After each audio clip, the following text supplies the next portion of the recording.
Okay. All right. First of all, I want you to tell me a little bit about yourself, your name, where you're from, your age, and why you wanted to come to the United States. My name is David Gonzalez. I'm from Ecuador. I'm 24 years old. And my main point to come to the United States is because I got a scholarship to play tennis. So it will be really good to take advantage of that. Okay. You said, how long have you been living in the United States playing tennis? Are you still playing tennis? I have been here for 4 years, and I just finished last year my last season. So no, I don't play anymore for the team. Okay. Well, before coming to the United States, how did you prepare in coming over here? How did you learn English? What did you do to prepare yourself? Well, once I knew that I was coming here, I was taking a lot of English classes, grammar, but it's not the same. It's kind of hard. You need to live in the place to actually learn. So I kind of focus a lot in my math part to pass the test and try to do whatever I can in the English to get us admitted in the school.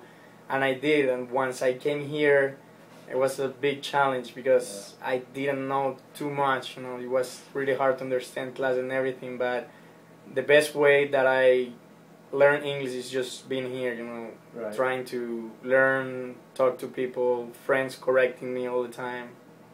Okay, so you would say that your English was not up to par per se whenever you No, came. actually, when I did come here, it was pretty hard. It was tough to learn. Yeah, when my freshman year, I used to go to classes and no idea what was happening.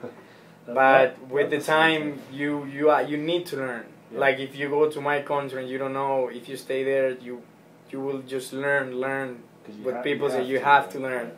Yeah. So that's how I learned a lot. Okay.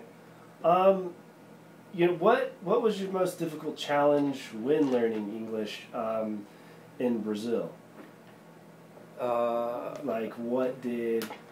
Through your school classes and whatnot, what was the most challenging part? The most challenging part was that when I got time here, I knew how to speak, but it was hard to write. So sometimes I know how to say the word, but I don't know how to write it. Okay. So that was a really big challenge because people was telling me, hey, you don't say it like that, you have to say it this way, but I never knew how to write it.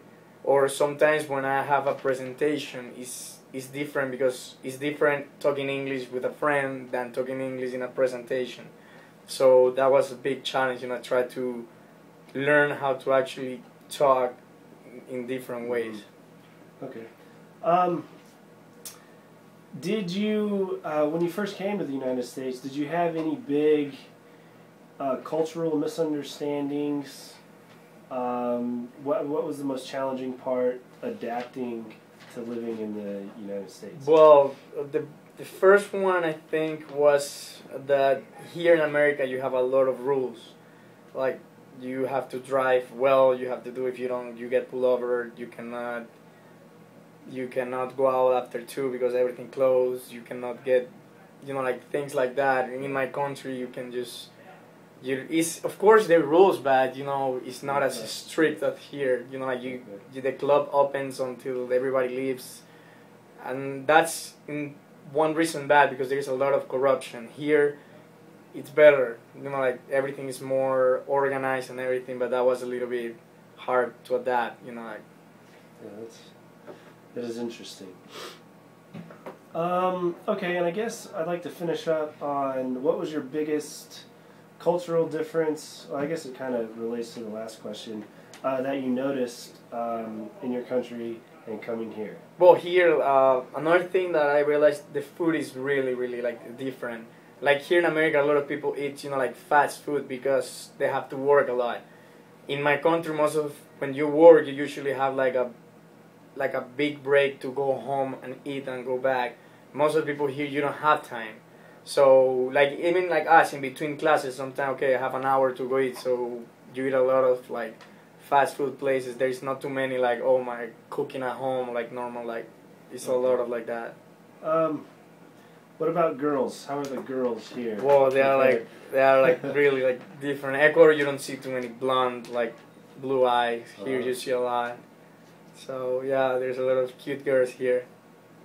Also, another thing that was a little bit different, you know, in my country, in South America, usually when you say hello to a girl, usually you give a kiss in the cheek. You say like hello. Here, my first year, I was doing that all the time, and I was carrying all the girls around. So I learned not to do that anymore. That's funny. All right, well, thank you, David. Thank you. I hope everything else goes well. Thank you.